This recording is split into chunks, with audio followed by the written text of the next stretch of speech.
entrevista del día en Nada que Perder.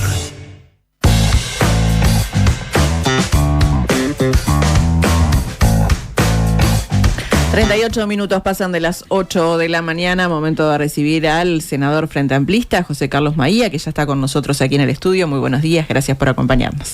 Muy buenos días y gracias por la invitación. Encantado de estar acá con ustedes. ¿Cómo vienen esos preparativos? Hoy es un gran festejo, hoy es un gran día, cierre de campaña, acto. La verdad que a mí me emocionan los actos... ...porque es una muestra de... digamos, de un sentimiento, una mística frente amplista. Cuando vos ves las banderas del frente flameando, la multitud, porque es una multitud generalmente, es como una energía final que nos carga a todos para estos tramos que, bueno, que llegás un poco cascoteado, porque bueno, tenés una campaña que es bastante larga, con mucha cosa, pero es eso, es la mística del frente. El Frente Amplio tiene una mística imponente. Y cuando hace el tramo final de campañas es cuando, bueno, más se le ve, más lo sentís presente. Yo, obviamente, por razones de edad, tengo unas cuantas campañas arriba y bueno, y realmente es eso, o sea, es la mayor mística del Frente Amplio, es la gente de la calle. Y el acto final es un poco como la expresión máxima de eso. Y bueno, obviamente después cuando se da el festejo, también, pero este es un poco como que te da el envión anímico para los militantes, para los dirigentes, para todos. Bueno, ayer hablábamos de eso justamente, qué significaban las caravanas estas, ¿no?, que hubo el fin de semana, si tenía que ver con eso de darle justamente a la militancia el empujón final para que perdurara durante la semana, ¿no? Decías recién embromado fuera del aire, yo miro a la gente estos días y tiene cara de urna. Sí, porque estás como loco. A ver, además te pasa, ¿sabes lo que es? Que cuando vas, o sea, al supermercado, por decir algo, ¿no?, o donde vayas, la gente te dice no aflojen, no aflojen. O sea, es como que te transmite energía, te transmite ganas. Y nada, y vos sentís que obviamente no podés defraudar a gente que confía en uno, que confía en nosotros, que a la larga o a la corta, cada uno de nosotros tenemos esperanza para hacer las cosas. Y esas cosas te acompañan. Yo no las siento sobre los hombros, para hacerle claro a ustedes. Yo siento que me acompaña. Y nada, y la miro desde ese lugar, lo vivo desde ese lugar, y nada, y por eso podrás estar más o menos cansado por la cantidad de horas que estás, por la intensidad de las mismas, pero te pasa eso, o sea, a mí me pasa eso, y creo que a todos mis compañeras y compañeros, que es como esa energía que viene como de abajo y que te dice, bueno, hagamos todo el esfuerzo para esto que queda. ¿Quedaron conformes con la concurrencia de las caravanas? Sí, claro, sí. ¿Notaron sí. una diferencia de lo que sucedió en el 2019, de lo que fueron los cierres de campaña, los cierres de los actos? Absolutamente. Es eso. A ver, he participado en campañas de derrotas y he participado en campañas de victorias, porque bueno, me ha tocado de las dos. Y hay un notorio cambio de clima en esta campaña. A ver, primero lo dicen los números. Los números planteaban que estábamos 10, 11 puntos abajo. Segundo, los adversarios. Es decir, vos ves que bueno, que eso está pasando. En el interior, los lugares que uno va, nota que en algunos casos, en algunos departamentos, no le voy a nombrar ninguno, pero lo veo, he estado en varios, como que algunos dirigentes del Partido Nacional de esos departamentos, entre comillas, se reservan para mayo. Y cuando tú ves que el dirigente se reserva para mayo, obviamente la señal es clara, es que acá hay un fuerte impulso del Frente Amplio. Y en esos términos te das cuenta, o sea, la última vez, la de 2019, hubo en un mes una cosa muy contradictoria. En octubre, donde fue un golpe durísimo para todos, y después la de noviembre, que vos veías, a ver, casi como que la gente te tiraba de los pelos. Aquello de que, bueno, venían, no sé, maestros, médicos, albañiles con Martínez, y era nucleamiento de gente que la estructura clásica nuestra o la campaña hasta octubre no había logrado llevar. Sí, hubo una remontada. Una remontada bestial. Uh-huh. Bueno, ahora está más en las anteriores, es decir, como Claro. que ve ese empuje que tenía. Ya se ve algo. desde la previa. Sí, esa es la sensación mía, por lo menos yo. Estamos, José, en momentos de cierres de campaña. Sin ir más lejos, el fin de semana pasado fue el cierre del Partido Colorado. Y en ese marco, el candidato colorado Andrés Ojeda decía, bueno, que ya no saben con qué tirarle, que le tiraron una bomba de bots. Esto en referencia a la cantidad de visualizaciones que tuvo el directo del cierre de su partido. ¿Cómo calificás estas denuncias de Andrés Ojeda? Está dentro del marco de su campaña, de la pirotecnia que hace para que hablen de él. Es eso. Yo creo que si él habla tanto de campaña, podría aprovechar la oportunidad y decir de dónde sacó la plata, los millones y millones que puso para hacer campaña. Porque en realidad lo demás son cosas que, es decir, tiene como demostrarla, va a llegar a la denuncia y diga lo que tiene que decir.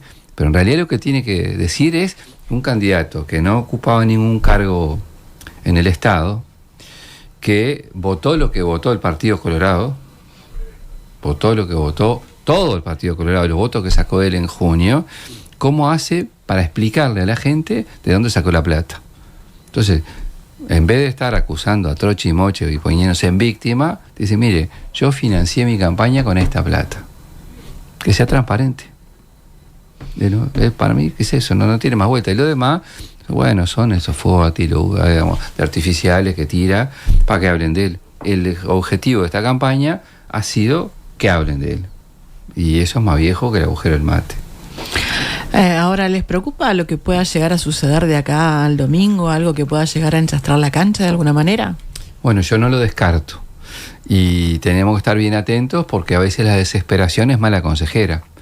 Y yo creo que el Frente Amplio tiene que estar muy atento desde su base, desde los comités de base, a los locales sectoriales, a nosotros mismos. Hay que cuidar, tener, estar atentos. Yo, ojalá no suceda nada, ni cosas extrañas. Creo que no lo amerita el sistema político uruguayo, creo que no lo amerita el Uruguay en su conjunto, pero también es cierto que en los últimos años han aparecido herramientas políticas que tampoco conocíamos en otras campañas en los términos que están planteadas en esta. ¿A qué me refiero con esto? Me refiero, por ejemplo, a la descalificación continua de personas y a descalificar instituciones, por ejemplo, a la Fiscalía. Realmente a veces uno no toma dimensión de esto, pero cuando viene alguien y un micrófono y dice esto es un comité de base del Frente Amplio y descalifica tal o cual actor judicial, está brava esta, porque te pega en uno de los cimientos de la democracia. Y si hay algo que ha tenido que ver con la democracia en forma clásica, la separación de poderes, el respeto de los otros. Y acá ha habido en todo este periodo constantemente alusiones y pegarle a la Fiscalía. Y eso no ha sido una cosa casual, ha sido una práctica sistemática. Entonces, si vos combinás descalificaciones personales, presiones a la justicia, o por lo menos a la Fiscalía, y ese tipo de cosas, naturalmente tenés que estar alerta. Hablamos hasta ahora de lo que pensamos, de lo que ha sido la campaña, ¿no? Uh-huh. ¿Cómo analizás tú eso? Si vamos al domingo, ¿qué es lo que se juega el Frente Amplio en esa jornada? Yo lo siento desde otro lugar. Yo creo que se juega es la sociedad en su conjunto. Porque a veces tendés a pensar que, ganaste o perdiste en términos partidarios, en términos, entre comillas, de poder. Y es verdad. Eso es así también. Pero yo miro la consecuencia. Hace 5 años nos dijeron que venían los mejores 5 años de nuestras vidas. Y obviamente no lo pagó el partido Frente Amplio eso. Lo pagó la gente. Y cuando digo lo pagó la gente, estoy hablando del 95% de las personas que perdieron salario o algunos con suerte lo mantuvieron. De la pérdida de acceso a calidad de vida, a salud, a tener una educación en condiciones mucho más complejas, la convivencia de la sociedad, la violencia creciente, el habituarnos a cosas que no estábamos habituados en los términos que se dieron, por ejemplo, a cierta impunidad en materia de clientelismo, como fueron los casos de Salto o el caso de Artigas, para decir dos. En fin, ese tipo de cosas trae como consecuencia el domingo el seguir desde el punto de vista como sociedad sin una perspectiva de cambio, o sabiendo que vamos a seguir con este tipo de cosas, además con viento en la camiseta. Son dos modelos en disputa, dos concepciones distintas. Sí, yo pienso que es así.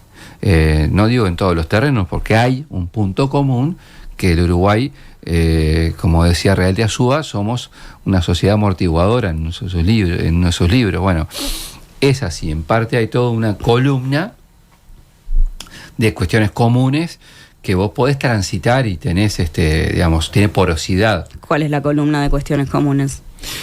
Bueno, te diría, por ejemplo, cuando vos tenés aspectos vinculados al relacionamiento general, en cosas que no cambiás. Por ejemplo, vos entendés por eje central que en materia económica tiene que haber reglas de juego claras para el desarrollo del país. Garantía en cuanto a que mañana el Uruguay precisa para crecer inversiones privadas, nacionales o extranjeras, pero condiciones para ello. Bueno, yo creo que cuando, por ejemplo, el gobierno hacia afuera dice que el Uruguay te da garantías y te hace una historia de larga duración, es un punto común que tenemos que desarrollarlo, para nombrarte uno. Después adentro sí empiezan los chisporroteos y dicen lo que no dicen hacia afuera. Ahora, cuando vas al fondo del asunto, eso está. Después, el crecimiento económico, nosotros obviamente desde un programa del Frente Amplio lo asumimos con un crecimiento que tiene que ver con el desarrollo de la sociedad, con dar mejor oportunidad a la gente o mejores condiciones para la igualdad de oportunidades. Es decir, no creemos en el modelo de Maya Oro, no creemos, hasta el punto de vista, hasta como se formula, el derrame. Si algo derrama es porque te sobra. Y yo no quiero una sociedad que la gente crece por lo que le sobra al otro. Es decir, ahí hay modelos, sí, absolutamente distintos. Por eso yo no tengo el preconcepto de decir quiero cambiar todo porque viene de ellos, o dejo casi todo porque somos parecidos. No es ninguna de las dos cosas. Hay que mantener aquellas cosas que tú encuentres que haya que dejar y cambiar todas aquellas que tengan que cambiar. O sea, sin preconceptos, teniendo claro el rumbo del Frente Amplio, teniendo claro lo que es el programa del Frente, y hacia eso vas, sin estridencias y con mucha firmeza. A mí no me genera ningún tipo de dudas este tipo de opciones. Si te llevamos a la noche del domingo, ¿qué resultados crees que va a tener el Frente Amplio? ¿Te parece que tiene, por ejemplo, asegurada la mayoría parlamentaria? Está a punto de. Yo estoy seguro que el Frente va a ganar la elección. Lo transmito no como una cuestión exitista, sino como una cuestión que tengo el convencimiento de que eso va a pasar. Para que pase eso, obviamente, cada uno de quienes nos están mirando ahora, cuando entro en un estudio de radio, yo que soy de la vieja guardia, pienso siempre lo que estaban escuchando, de la época del emisor y receptor. Pero bueno, esto cambió. Hay mucha gente que igual escucha solamente todavía. Sí, pero bueno, yo tengo una camarita acá, ustedes también. Entonces, lo que digo es que va a depender mucho de la gente y del esfuerzo final de nuestros militantes frente amplistas. Ahí es la diferencia. Todo indica que vamos hacia una mayoría parlamentaria, no sé si será en primera vuelta, obvio, pero sí hacia eso. Es decir, yo creo que este empuje final viene para ahí, pero bueno, después el partido hay que jugarlo y el partido se juega el domingo. En 5 días podés cambiar, sencillo, los mejores 5 años de nuestras vidas o tener un cambio con el Frente. Los que están escuchando, que son los de la vieja guardia, Sí. le tenemos que contar que hiciste unas Sí, comillas. sí, claro, lo que pasa es que me adopté rápidamente, hice comillas, porque además no sé cómo tengo que describirla, como hiciste vos Claro. muy bien. Exacto. Bueno, en otro orden, vos sos docente y acompañaste a Orsi a eventos en los que se ha abordado lo que tiene que ver con políticas que piensan desarrollar en materia de educación. Y en sus bases programáticas, el Frente Amplio plantea generar una estrategia nacional de educación que responda a acuerdos sociales e interpartidarios amplios, y también a convocar al Congreso Nacional de Educación, cuyas conclusiones serán políticamente vinculantes. ¿Cómo van a convivir ambas cosas? De la siguiente manera, mira. Primero creo que es una buena cosa que se promueva la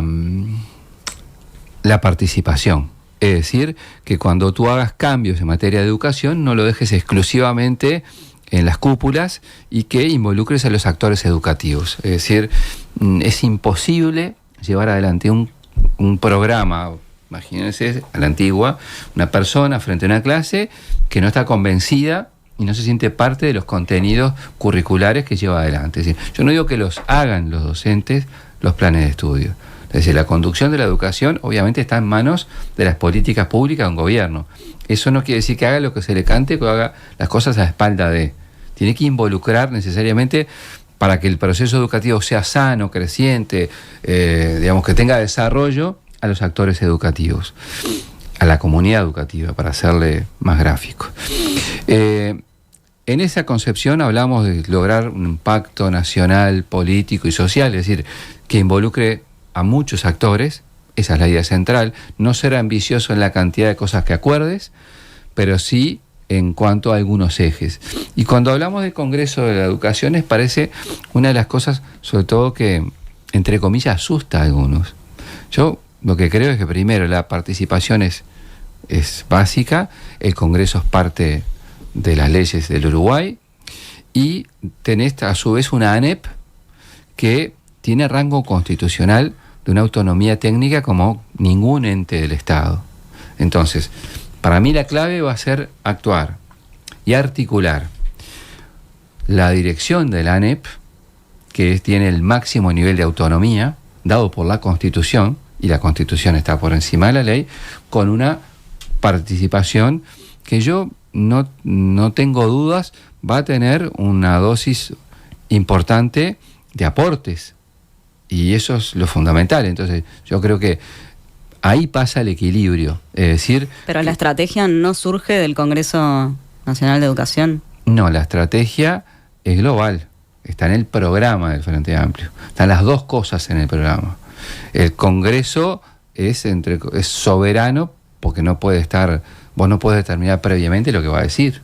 No, por eso la consulta, pero por un lado se llama un acuerdo y además al Congreso. O Exacto. sea, si va a resolver lo del acuerdo. A ver, el Congreso no dirige la educación.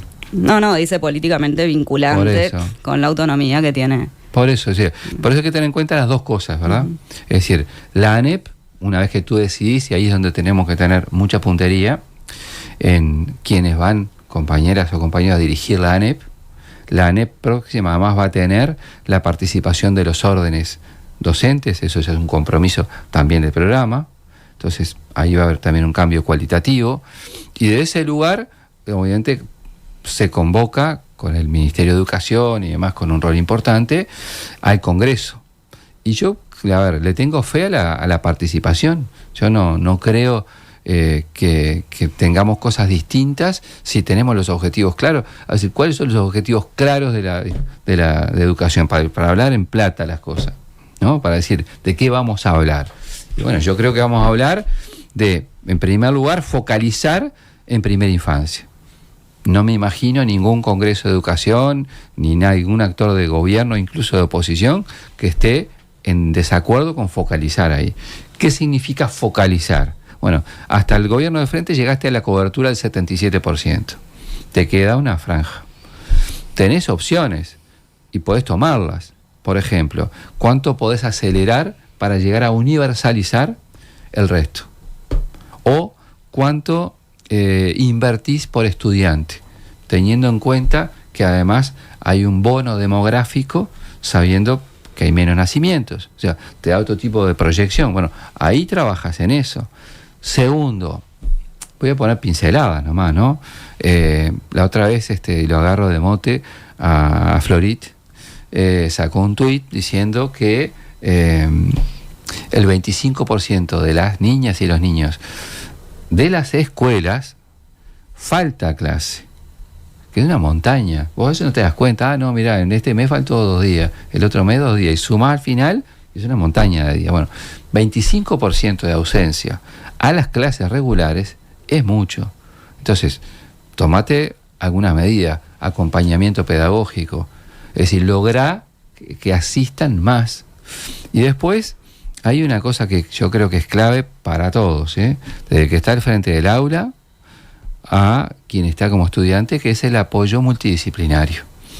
Estamos en una sociedad en que todos estamos un poquito más rotos, por decirlo de alguna manera.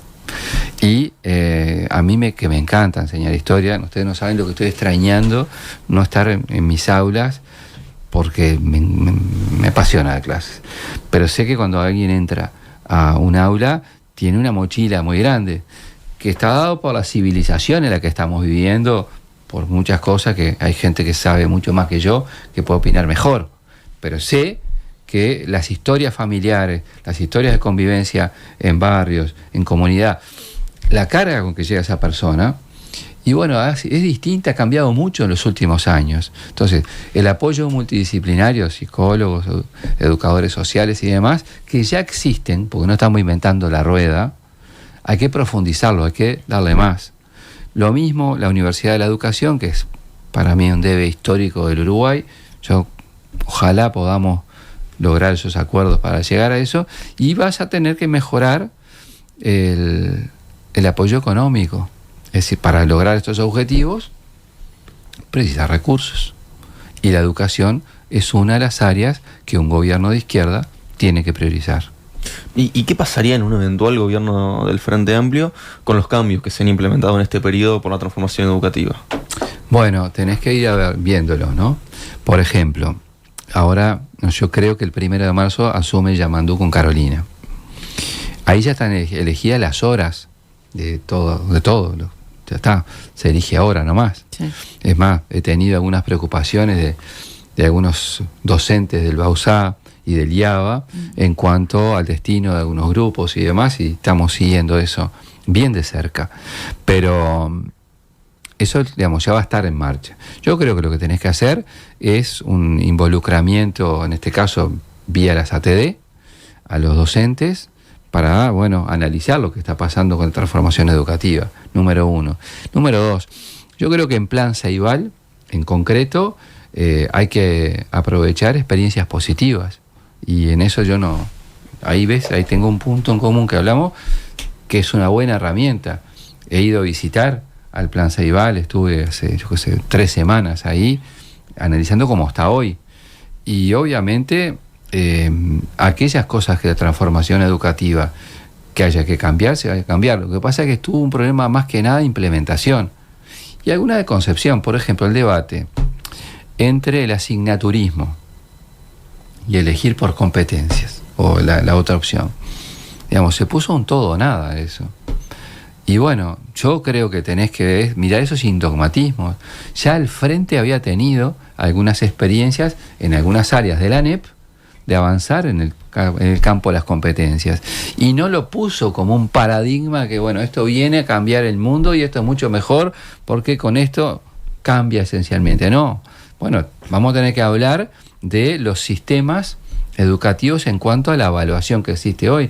Si el norte es que tipo pase o pase, en cualquier circunstancia, y chau. Es decir, lo que antes se llamaba el pase social.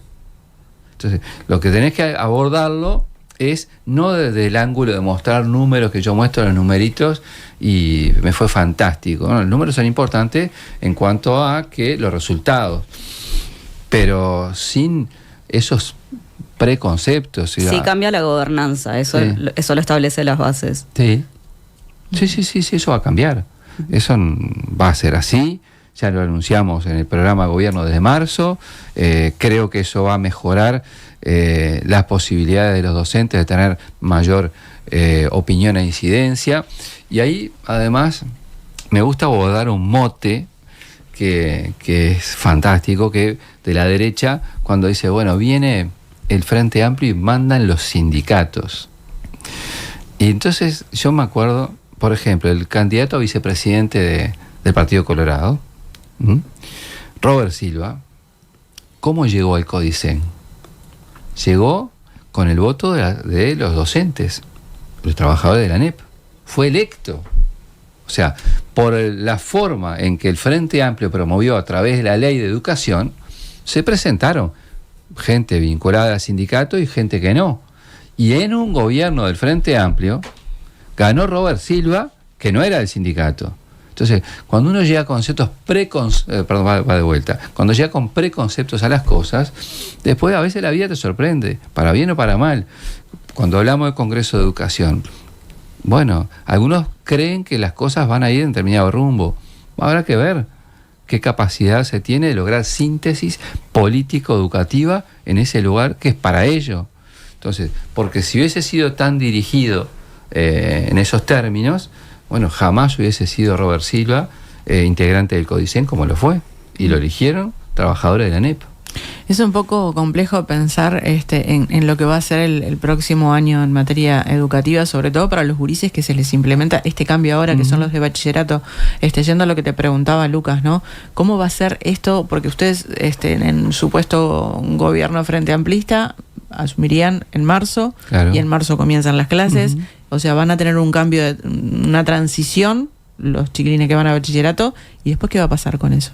Bueno, lo que yo proyecto desde lo que pienso que debe suceder, entiendo que el primer año es donde se revisan los contenidos curriculares. O sea, vos no podés elegir, ya empezaron las clases, no claro, podés hacer todo de vuelta. Eso es capaz que un compañera de educación no le gusta lo que estoy diciendo, pero es un dato de la realidad. O sea, cuando los trabajadores de la educación eligen los turnos, sí, el liceo donde va a trabajar, la UTU donde va a trabajar, la escuela donde va a trabajar, todo eso tiene que ver con un proyecto de vida de cada quien. O sea, no se puede improvisar. Lo que se tiene que hacer es, bueno, este es el contenido que tenemos acá. Analicémoslo, involucrémonos desde el punto de vista técnico, desde el punto de vista de por algo hubo un 97% de rechazo al contenido de la transformación educativa en secundaria. O sea, es altísimo. Entonces, ¿que tiene que haber cambios? Sin duda tiene que haber cambios.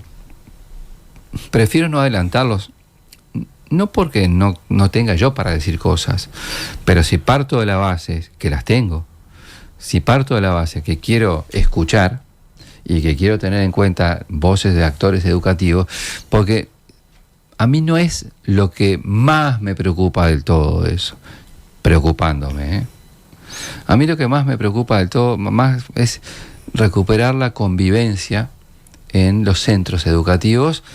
Yo conozco una cantidad de colegas míos que se jubilaron porque no aguantaban más. Y les van a estallar los teléfonos de mensajes con cantidad de gente que dice, bueno, mira, le pusieron un vagón de cosas arriba, desde el punto de vista administrativo, de lo que se generó de convivencia, que no aguantaron y se fueron. Sí, o sea, la pata burocrática la critican mucho. Por eso. Que se implementó a partir de la transformación. Claro, y eso le generó un cambio para mal. O sea, y yo, conozco muchos casos así de docentes que podrían tener más tiempo de una vida fecunda en la educación, que se retiraron. Ni que hablar del recorte de horas que hubo, ¿no? Porque, hay que decirlo con todas las letras, acá se recortó en materia de educación. Se recortó. ¿Y se recortó qué significó? Para decirlo en términos bien claros. Que hubo menos horas, más estudiantes por aula y peores condiciones laborales. Ese es el dato de la realidad. Entonces, tenemos que cambiar muchas cosas, pero sobre todo, insisto, el clima de la educación es la clave, porque si vos te llevas por lo que pasó en secundaria, ¿qué es lo que uno recuerda en este periodo de secundaria de lo que pasó? Y nada, el primer disparate que largaron con los docentes de San José, iniciando un sumario bestial. Lo primero que hizo esta administración fue sacar una circular, creo que es la palabra circular, no recuerdo el punto de vista administrativo si es esa o no, que les recordaba a los docentes y a los trabajadores de la ANEP que no podían decir lo que estaba pasando dentro de la ANEP. ¿A santo de qué se hizo eso? Y ustedes saben la cantidad de gente que tuvo miedo de contar qué pasaba en comedores, qué pasaba en estados de edilicios, y poder decir, bueno, acá vivimos desde ese lugar estos problemas. ¿Y por qué no se dijeron? Y porque había un ambiente de, digamos, de evitar que esto pasara. Uh-huh. Así sucedió. Maya, considerando justamente todo esto que estamos hablando contigo y decíamos, has acompañado a Orsi en algunos eventos para hablar de este tema, ¿te ves como ministro de Educación? Vos sabés que yo me veo, como me dijiste hoy, mirando la cara. Ajá. Y tratando de ganar. No voy a rehuir la pregunta, te aclaro. A ver, es una área donde yo tengo formación específica en general, no para un ministerio de educación, porque el ministerio tiene un rol distinto, pero la educación es parte de mi vida.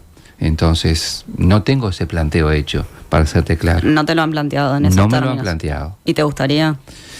Yo, la verdad, prefiero no proyectarlo en esos términos. Yo lo que me estoy proyectando ahora es mucho más concreto. Es ganar la elección ahora, con mayoría parlamentaria, y después colaborar desde el lugar que el frente determine. Es obvio y es claro que ese es un lugar a mí que me es afín por formación.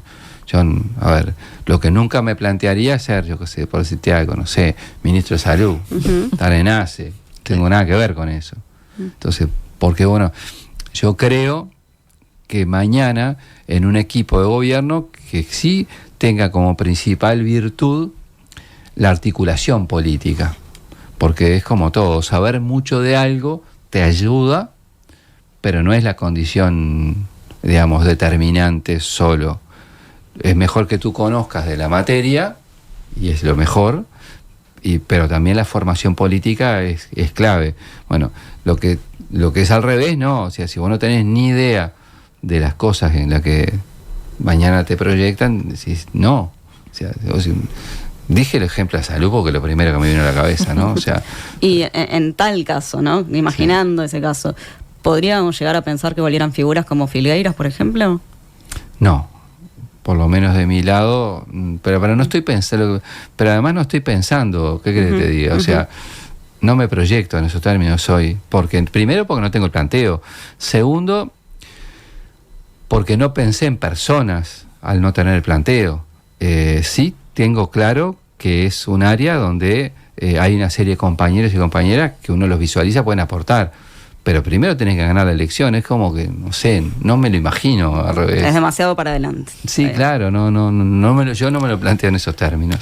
Senador José Carlos Maía, muchísimas gracias por estar con nosotros esta mañana. Bueno, gracias a ustedes por la oportunidad. Un gran abrazo a los que nos miran y más que a los que nos escuchan, que son más como yo, ¿viste? Pero bueno, gracias por el tiempo. Muchas gracias.